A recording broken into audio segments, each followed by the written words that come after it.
All right, so I'm going to be talking about the Golden Verses of Pythagoras, and this has been a super interesting book so far. I'm about halfway through, and up until this point, it's been sort of a precursor to the Golden Verses. Um, and it's providing some additional background context that I think is super interesting in itself. So, it's the Golden Verses. I'm going to butcher the name, so I'll just flash that really quick, and the translation as well, because that's essentially what this first part, that's who this first part should be attributed to.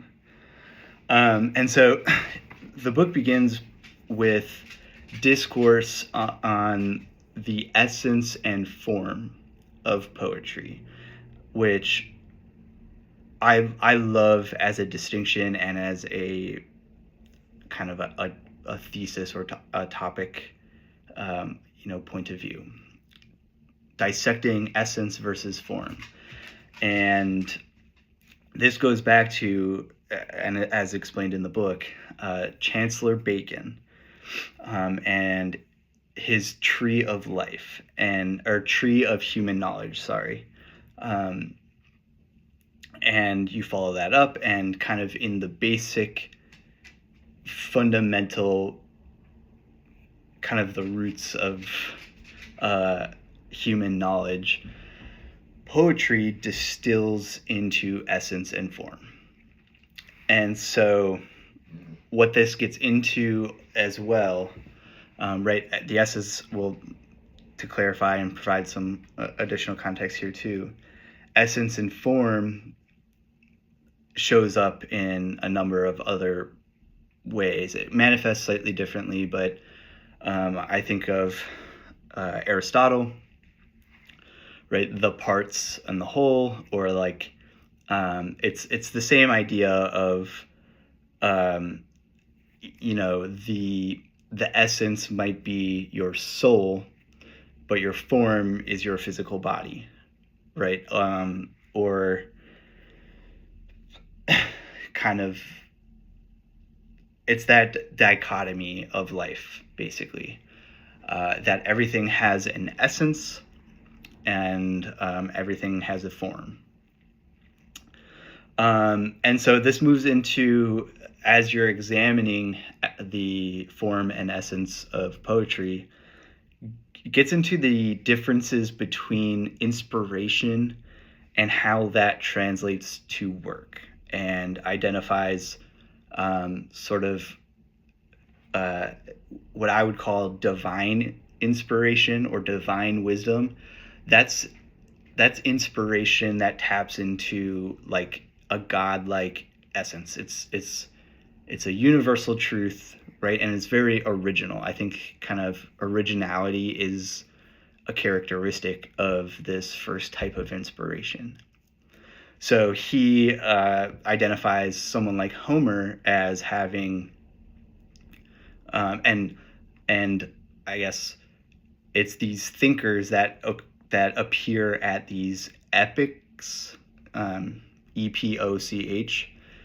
these epics throughout history. They represent a turning point in thought. So Homer is someone like this. Even, I don't know, Homer, Plato, they're spread out throughout history. And then there's a second type of inspiration, which is essentially the type of inspiration that is just essentially can absorb that first type. They can come to understand it. So they can receive that same level of understanding of that inspiration and be able to convey it. But they're not getting, it's less like an original thing than it is their interpretation of another form, or another inspiration. So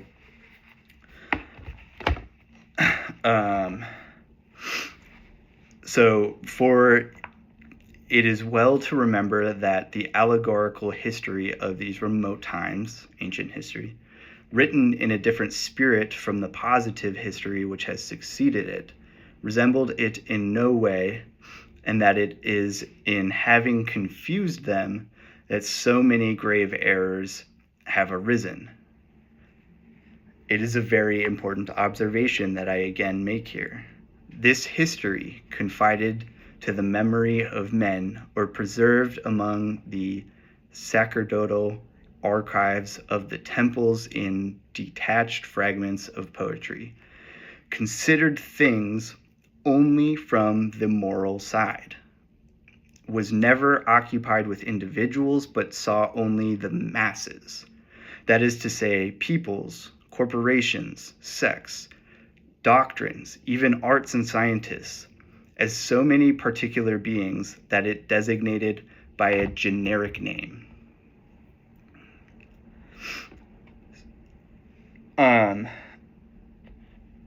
So the succession of things replaced that of individuals. Positive history, which ours has become, follows a method entirely different. The individuals are everything for it. It notes with scrupulous exactitude dates and facts which the others scorn.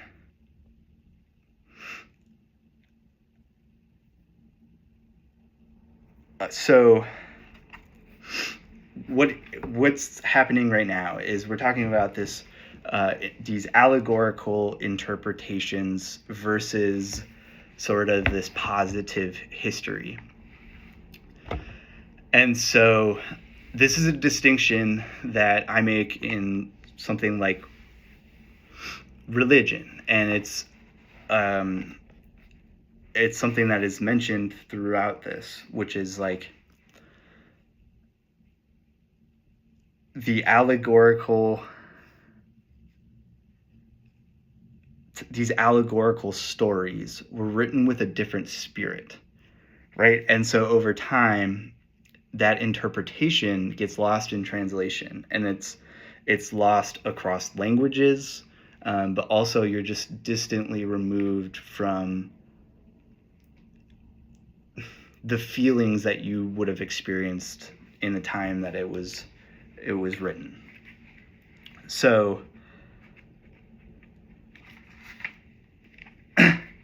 I should greatly overstep the limits that I have prescribed for this discourse if I should recall in detail all that Greece owed to this celebrated man, talking about Orpheus. And I really like Orpheus here. This is sort of the first time I've been introduced to Orpheus formally. So Orpheus is Egyptian and Phoenician alike. It is composed of the word, I'm not going to be able to do the actual word, so I'm going to say our, or, A-U-R, light, and Rophai, cure or salvation. So the light and the cure or salvation. So celebrated man. The mythological tradition has consecrated in a brilliant allegory the efforts which he made to restore men the truth which they had lost. His love for Eurydice, so much sung by the poets, is but the symbol of the divine science for which he longed. The name of this mysterious spouse, whom he vainly wished to return to the light, signified only the doctrine of the true science, the teaching of what is beautiful and veritable, by which he tried to enrich the earth. But man cannot look upon the face of truth before attaining the intellectual light, without losing it. If he dare to contemplate it in the darkness of his reason, it vanishes. This is what the fable, which everyone knows, of Eurydice found and lost signifies. Orpheus, who felt by his own experience, perhaps, the great disadvantage that he had here of presenting the truth to men before they might be in condition to receive it, instituted the divine mysteries, an admirable school where the initiate, conducted from one degree to another, slowly prepared and tried, received the share of light in proportion to the strength of his intelligence, and gently enlightened without risk of being dazzled, attained to virtue, wisdom, and truth. So I just big call out there, and something that comes up time and time again, and kind of a common battle that intellectuals face, and some of the greatest thinkers throughout history. The challenge that they're up against is you can't force someone to accept truth. And I think at a time where truth is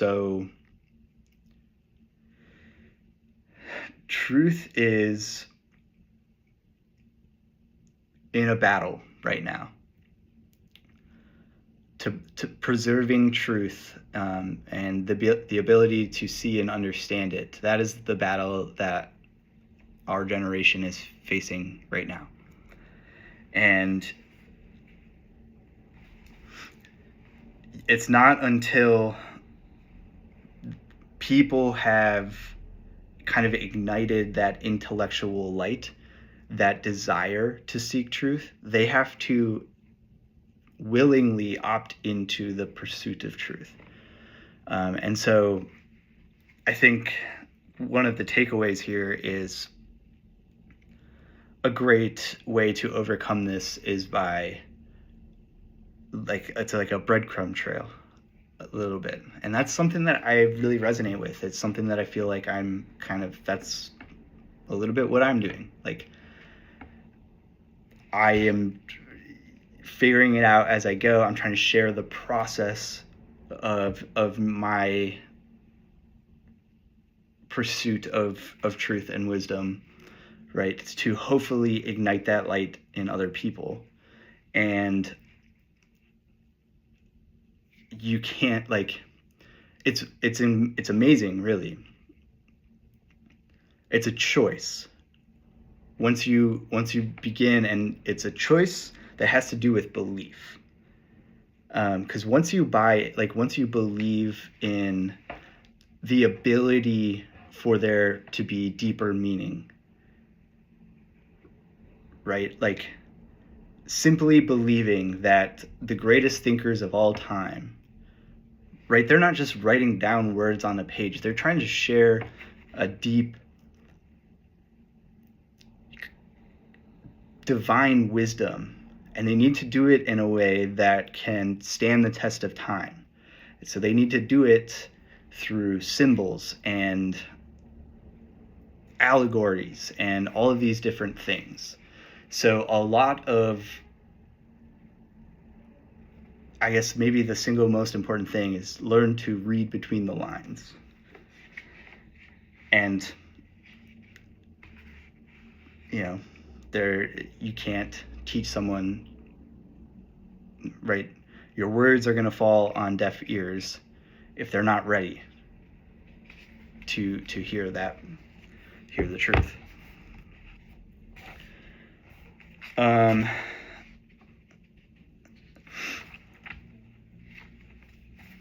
then, so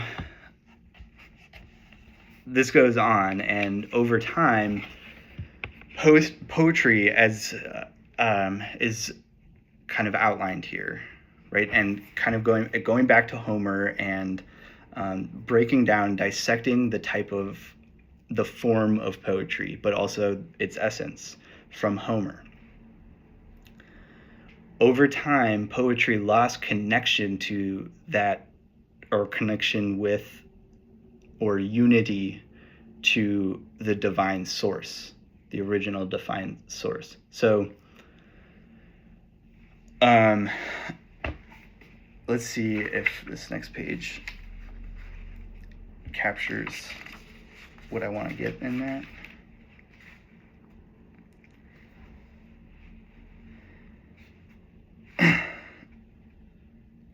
Homer was the first who caused the voice of impulse, that is to say, epopeia, to be understood.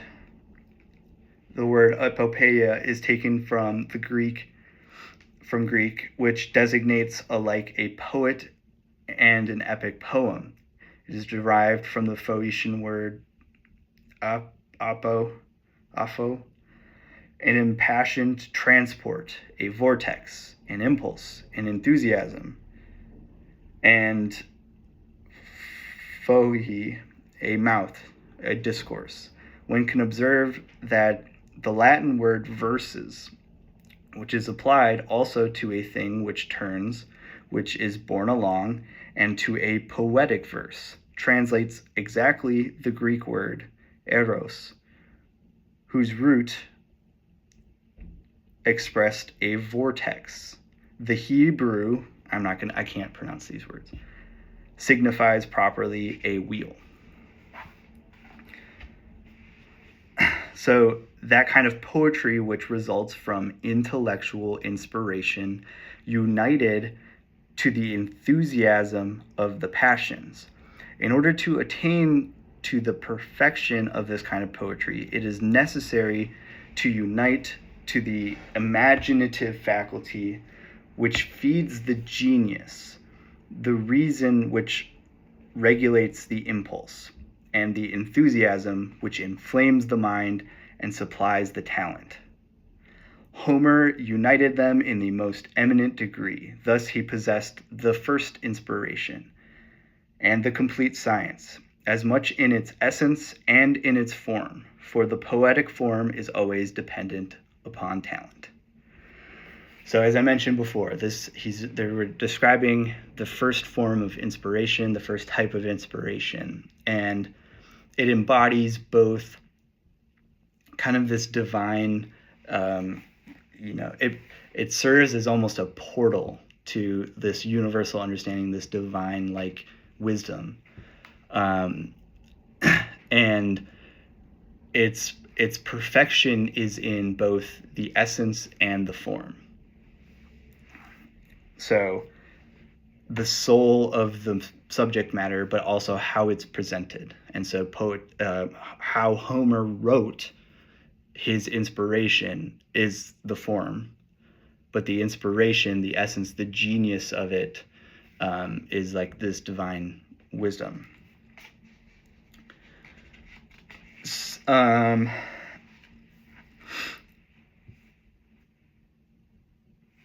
One sees him without the least effort, bending words at his pleasure, lengthening them, shortening them to produce something new, reviving those no longer in use, uniting them, separating them, disposing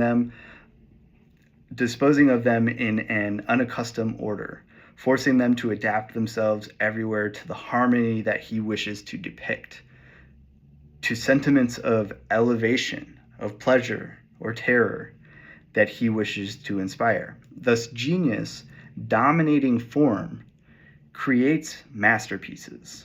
Form, on the contrary, commanding genius, produces only works of the mind.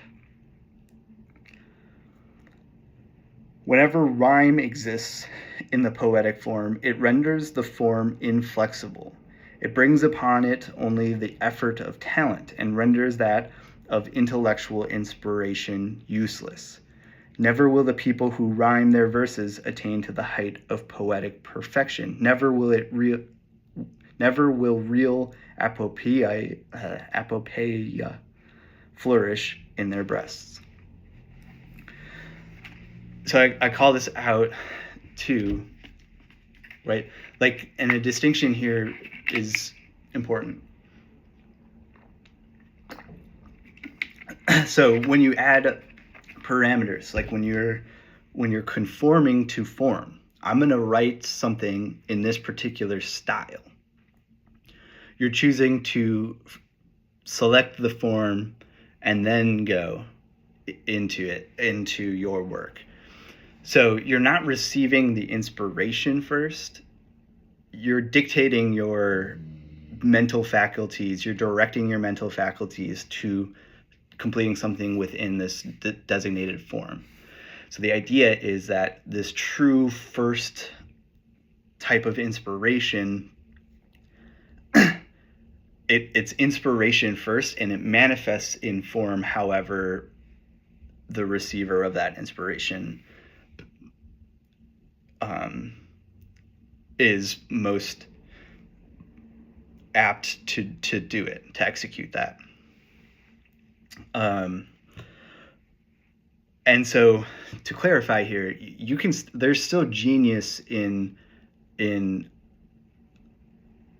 that, what I had just described, in picking a form and operating within those limits. There's still genius in that, and you can still receive inspiration through that way, but it's that secondary, kind of second-hand inspiration, and it's a completely mental process. And we get into I've taken my text from the works of Plato. It is again from this man, justly called divine, even by his rivals, from the founder of the academy, that I have borrowed the germ of my idea.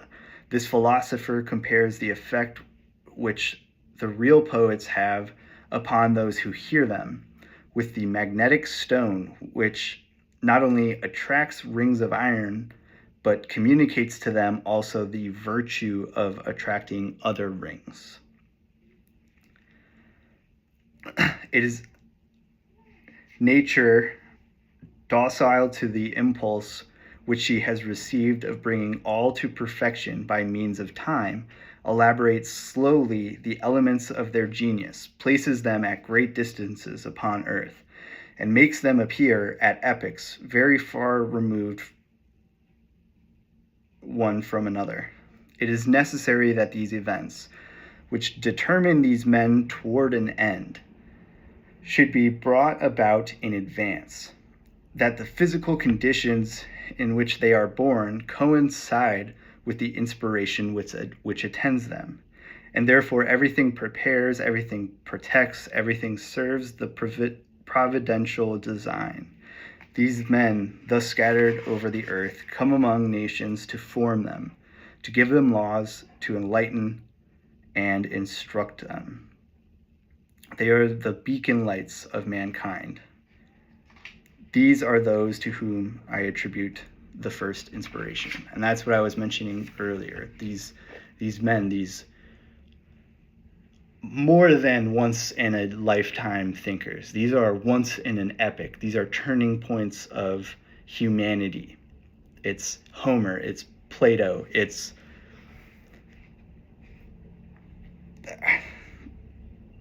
the greatest thinkers. It's Orpheus, Thoth, Moses, Muhammad, like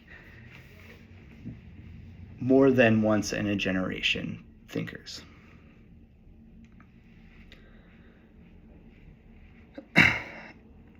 It is by means of this magnetic chain that one can, in another sphere of movement, explain this truth so well known that great kings make great men. It is also in this manner that one can understand how a monarch, called to found a vast empire, makes his will penetrate all hearts, take possessions of all souls, and propagating his valor more and more, electrify his army and fill it with a multitude of heroes.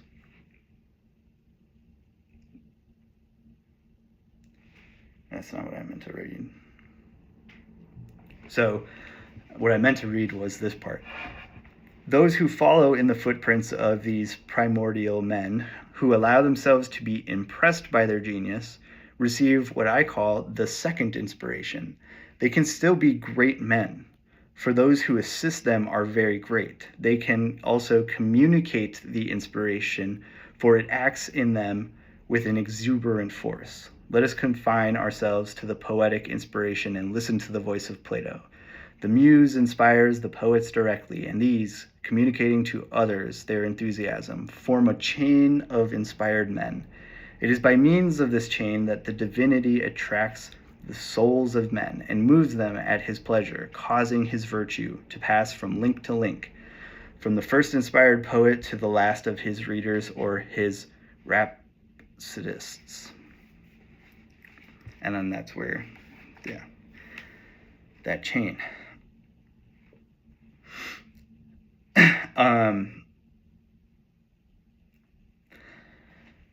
And so we think about like prophets, these once in an epic people.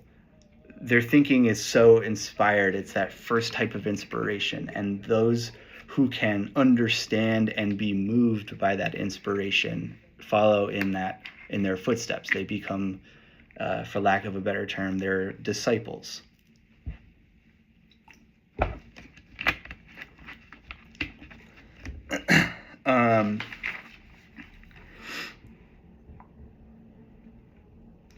So that was kind of mostly, this has to this point been mostly focused on sort of the form and essence of the inspiration of poetry, and I should note here that poetry is a little bit of a broader definition as I'm reading this than I would have had originally, thought it to be. I'm thinking as I've gone forward, it's more about the written word, poetry being the written word in sort of its most divine essence. And that's the way that I'm seeing it. And now we shift gears a little bit from the individuals as the source of inspiration for those and how it manifests into the work. So one should remember that the intellectual and rational poetry, or theosophical and philosophical, illustrated by Orpheus, and which Homer had united with the enthusiasm of the passions in order to constitute epopeia. I gotta learn how to pronounce that.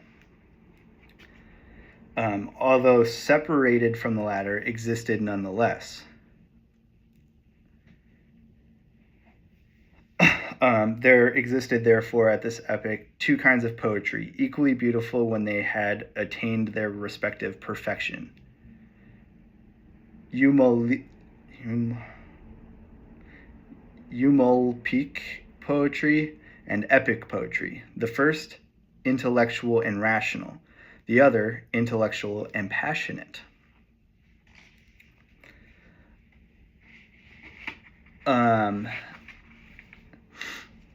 And so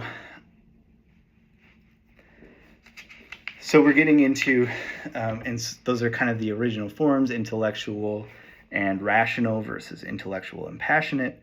However, the divine mysteries hidden from the profane manifested to the initiates in the ceremonies and symbolic fables had not as yet issued from the sanctuaries. It had been nearly 1,000 years since they had been instituted by Orpheus, when suddenly one saw for the first time certain of these fables and these ceremonies ridiculously travestied, transpiring among the people and serving them for amusement. These allegories, which neither the, and it was the fetes of Dionysus, celebrated in the times of vintage, gave place to this sort of profanation. The grape gatherers, besmeared with lees, giving way in the intoxication of wine to an indiscreet enthusiasm, began to utter aloud from their wagons the allegories that they had learned in their rural initiations. These allegories, which neither the actors nor the spectators had comprehended in reality, appeared nevertheless piquant to both through the malicious interpretations which they gave them. And I want to see if they get it.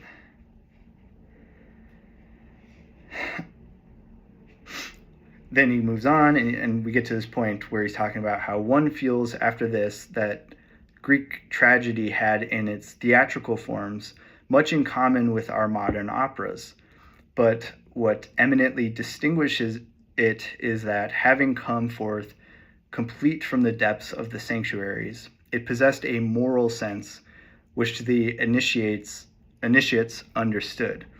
This is what put it above anything that we might have been able to conceive today, what gave it an inestimable, you can't estimate it, price.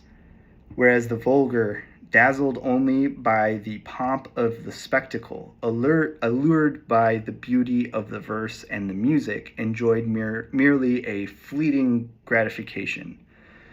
The wise tasted a pleasure more pure and more durable by receiving the truth in their hearts, even from the deceitful delusions of the senses.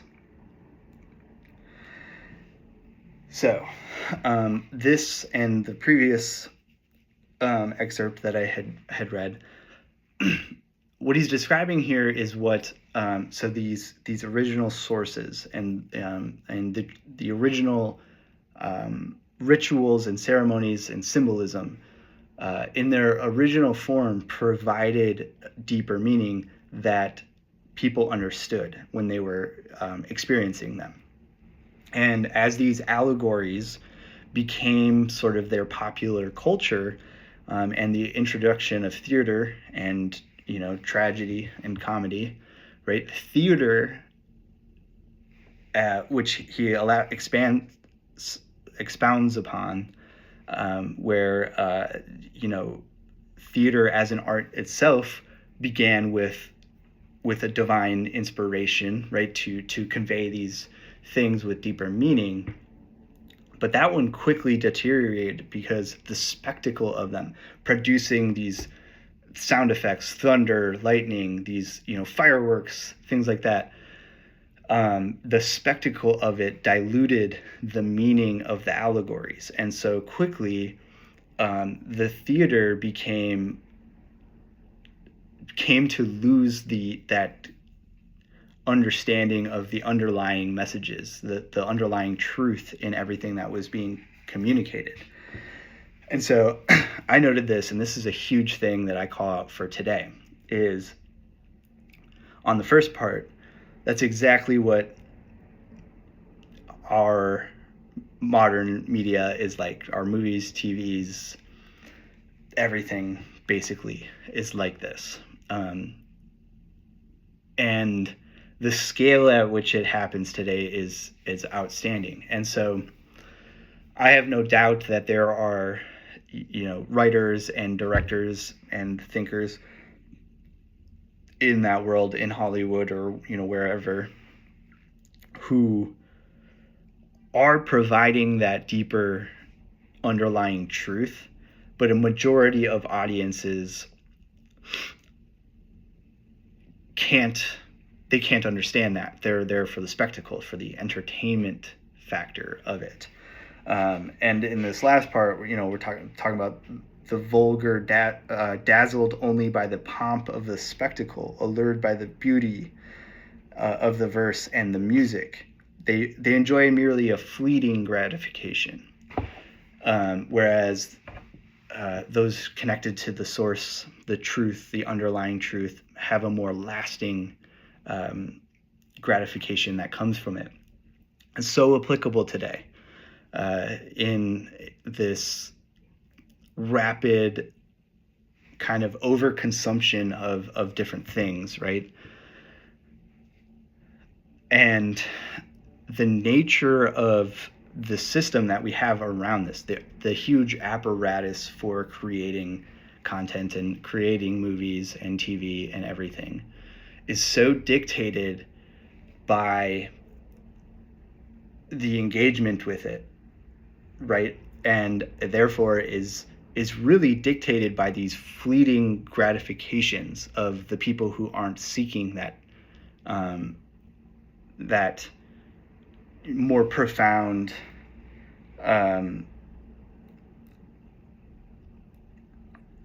durable truth that can be felt kind of in the heart.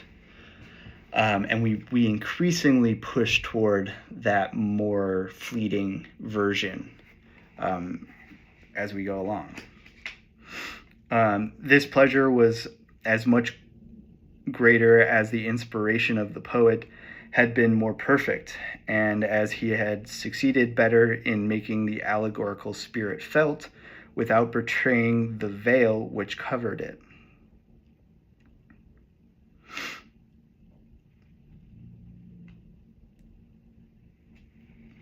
And I noted, and the reason why I even read that part was I noted CGI in movies on that part.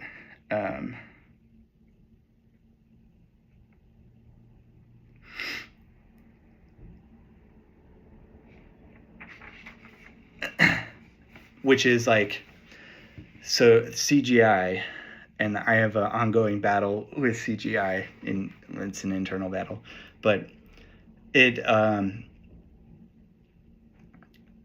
one of the things that it does, I think, and one of the reasons why I think Hollywood is generally comparatively throughout its history, performing worse than it has before, has to do with stuff like CGI, where it lifts the veil, right? This form, this medium, is supposed to transport you, and CGI takes takes a lot of the human element out of it, which even if people, even if the sort of fleeting gratification audience can't explicitly point to that as an issue, they are inherently recognizing that something about the content that they're consuming feels cheapened and worse than it was before.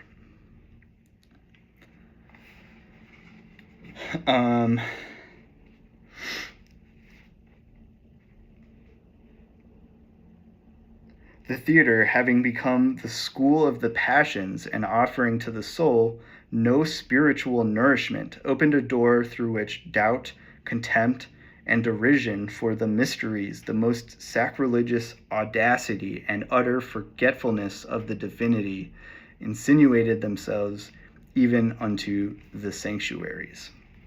And I think that, again, history repeats itself, and learning through history, like, we are presently in almost an identical situation here, and we have historical context that can shed a light onto what's going on. And the people who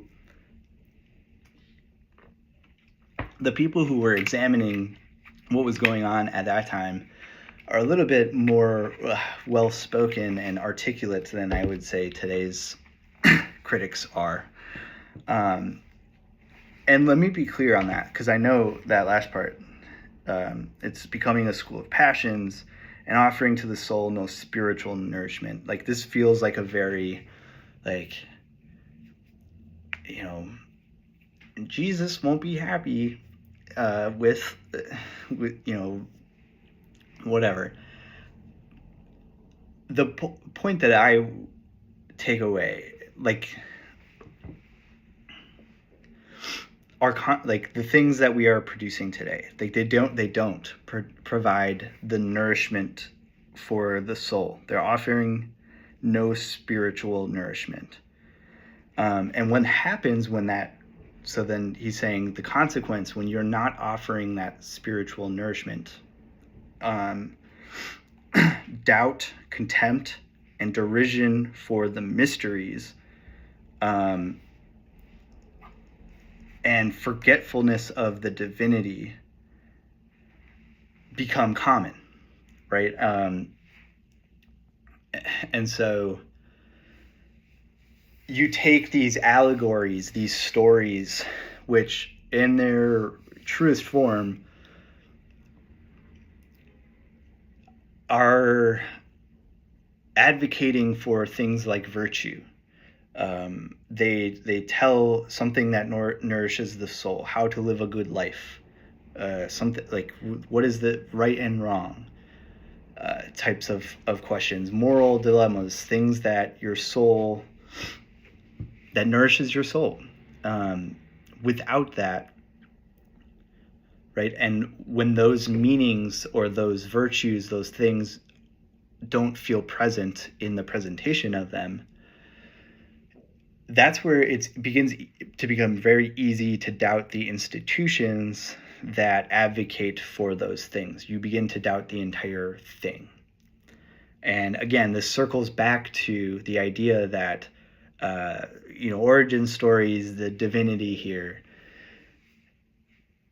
they're not just fairy tale stories. They're allegories. They convey a message in the words, rather than them being,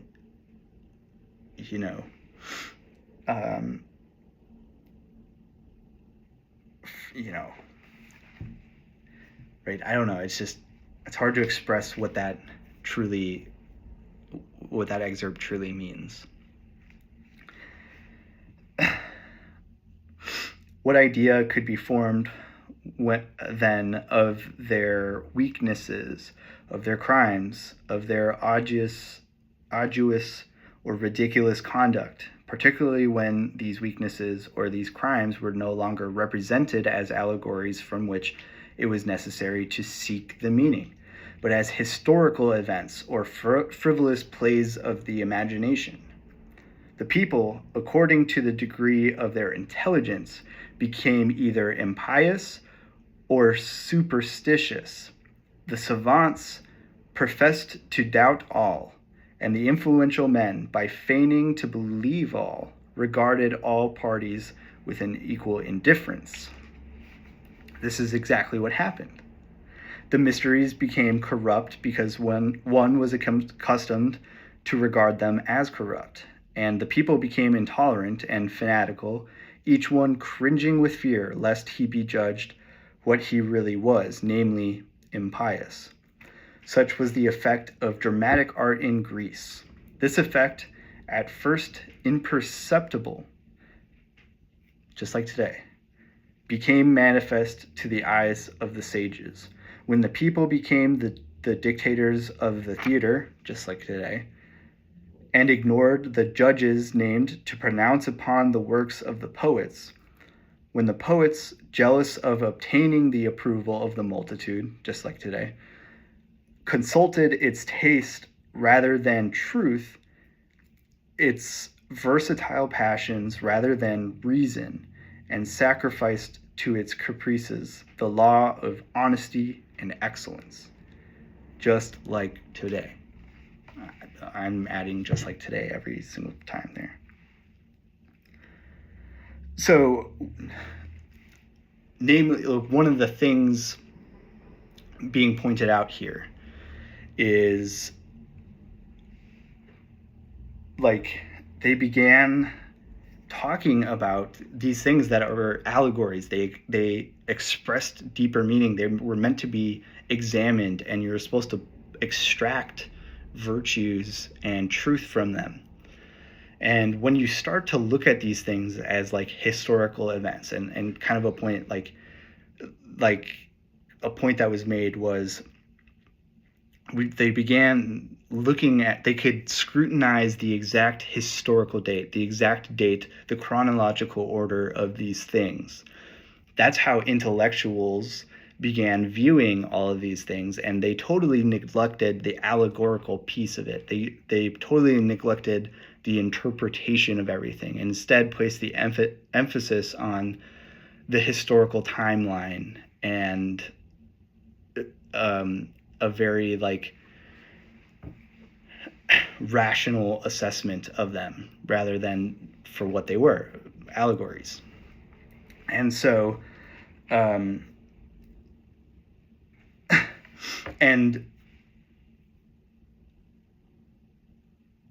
because that's easier, you could say, no, we have this evidence that says it happened at this year, not this year, or this person came before that person.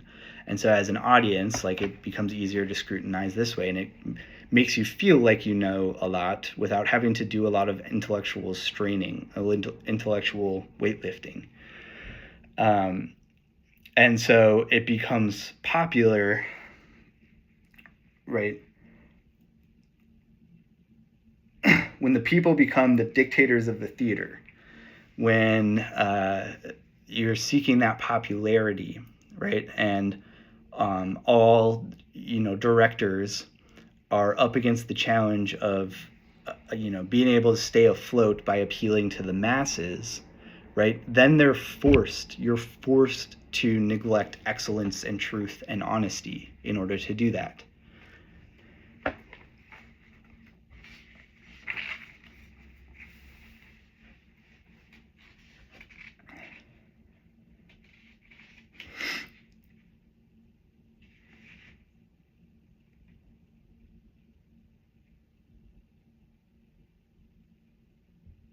Okay.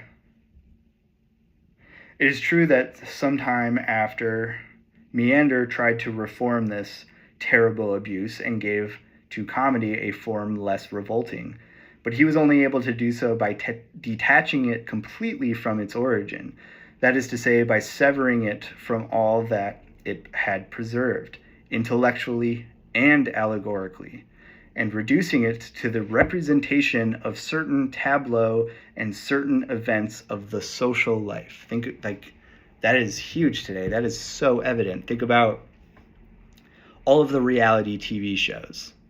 Like, those are just the tableau representations of certain social life experiences. Sacred and profane things were mingled by forging without any kind of moral aim, subjects wholly false and fantastic.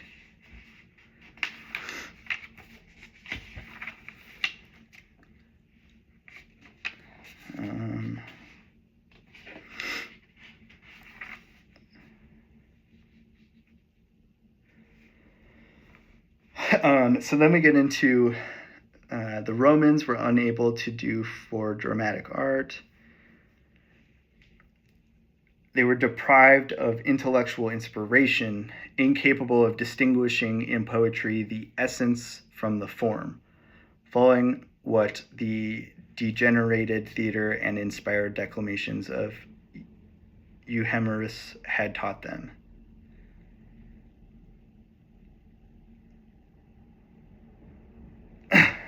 Okay.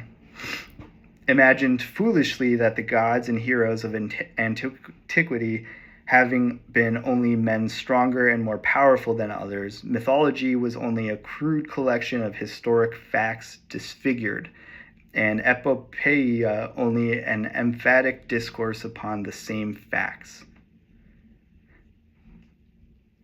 Thereupon they believed that it was only a question of taking any historic subject, whatever, and relating it in verse with certain embellishments to create an epic poem.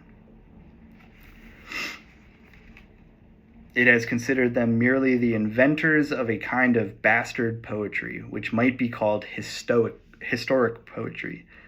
This poetry entirely separated from eumopoeia, whose moral essence it is unable to realize, preserves only the material and physical forms of true apopeia. It is a body without soul, which is moved by a mechanical mainspring applied by a skillful workman. Again, super applicable to today. And you could apply this to so many things, but the idea here being, like, and he's criticizing the Romans here for what they did to the words, is they divorced everything from the true kind of divine inspiration, right? And so they had the form down. So what remains is the form. It's the material and physical forms of that true inspiration. And so certainly you can again apply that to movies, film, TV today. That it's a body without a soul. They lack soul. It's moved by this mechanical process. It's that apparatus that's kind of a machine-like spit out, a calculated, distilled thing that can pass as acceptable to the masses.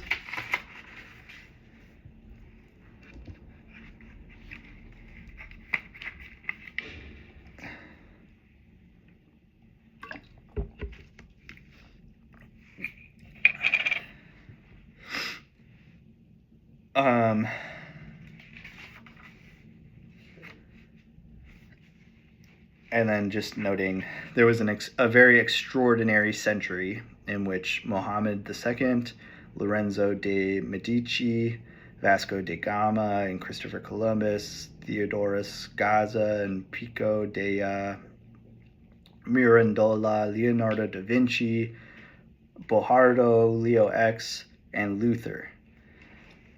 Really, Da Vinci is the only one I really know, and Luther is someone I've heard of, and Muhammad as well. But Da Vinci, so there's this epic kind of around the time of discovery, of the Americas and all of that stuff, where there was an extraordinary century of really high caliber thinkers during that time.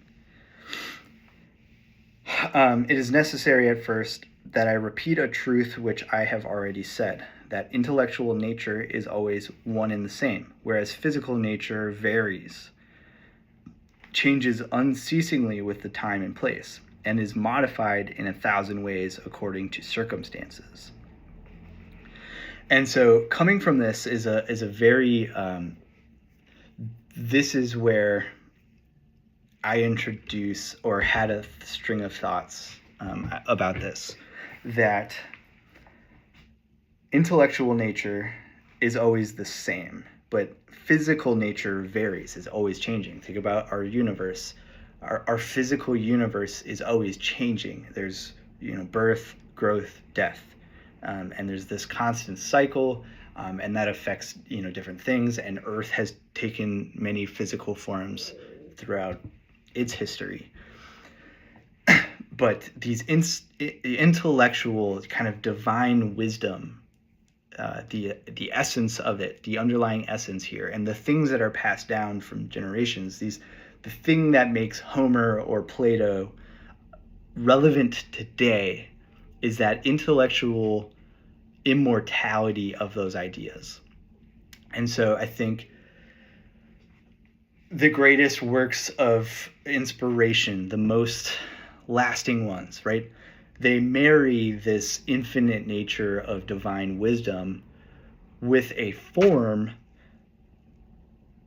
that is adaptable to the physical changes. That's why words, the written word and its ability to translate over time, makes it have staying power. But ultimately, the goal is to find the infinite inspiration, that divine kind of ultimate understanding of the universe, and marrying that with a universal infinite form. So an infinite essence and an infinite form, I think, is the ultimate goal. And I think it manifests in something like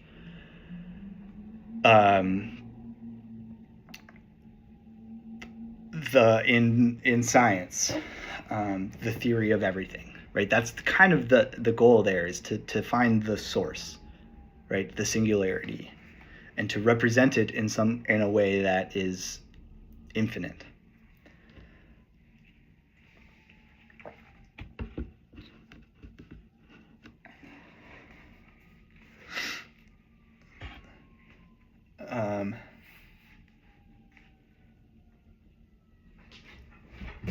So, yeah. Then we get into, There's a lot of great stuff, but I cannot just read all of this. The idea that the intellectual nature is what gives the form, which renders sentient, in particular that which the former gives to it as universal and intelligible.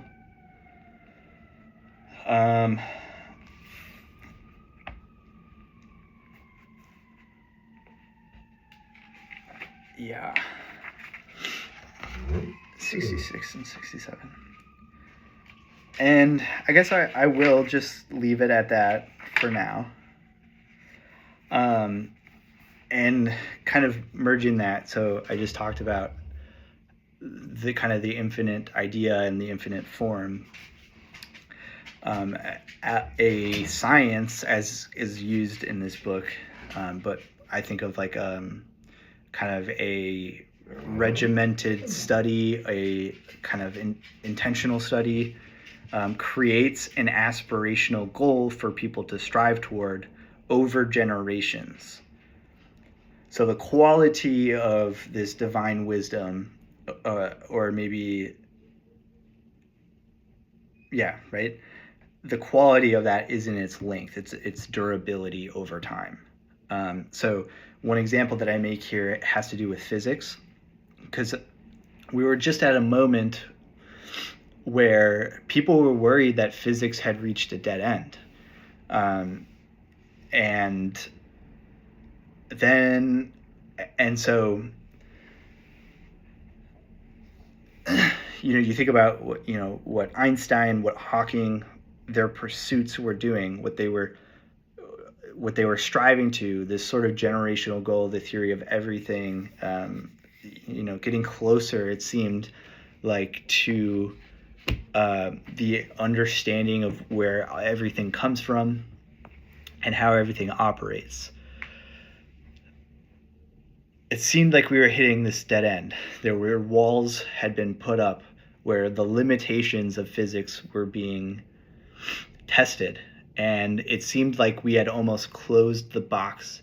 And once you close the box, you've established the parameters of this discipline, this science, and it can't really move forward from there. And once you've closed the box, it cannot be the ultimate pursuit, that infinite idea, that theory of everything, right? It seemed like we were getting to that. We were closing the lid on physics, and then quantum physics blew the top off and totally revolutionized the box here and created a new ceiling for it. And so its potential was revived, making it great. But that can be expressed in any category of thought that has dominated kind of our interpretation of the world, whether that's math or science or philosophy, even can be looked at as a sort of science. And one thing that I have been tinkering around with is the idea that these different disciplines don't really exist in a silo, and that instead what we should really be doing, if we're genuine and sincere about pursuing the truth and getting to the bottom of it all, is merging them all together. And it's something that I've tried to articulate, not very well yet. I don't have it totally down. But it becomes there's this really interesting intersection of science, spirituality, and / religion, and philosophy, that I think provides a window into what I'm talking about. But essentially just that I think, the scientific process is so great, and math is so great at symbolically representing nature in a way that helps us kind of compute it, right? And philosophy is so great at the intellectual, being very expansive in our intellectual ability, and is great. So it's great for something like the hypothesis phase of the scientific method. So all I'm really trying to say is that I think a deep, intimate understanding, knowledge, familiarity with philosophy should be the basis of scientific inquiry and the scientific process. So you would form your hypotheses through the philosophical lens rather than limiting your container to math or physics or science, whatever, biology, right? Form your hypothesis through philosophy, use the scientific method and everything that science has to offer to test that hypothesis, right? Represent it through mathematics, and all the while keeping an eye on or maintaining that feeling of spirituality or religious understanding, that faith component, letting that sort of dictate sort of direction in a sense. So I'm going to leave it at that. This is very interesting. From here, we get into first an examination of different excerpts of poems to highlight the different types of inspiration and how it manifests. So starting with Homer, then getting into Virgil, and then looking at Plato and so on. And then eventually we will get into the golden verses of Pythagoras.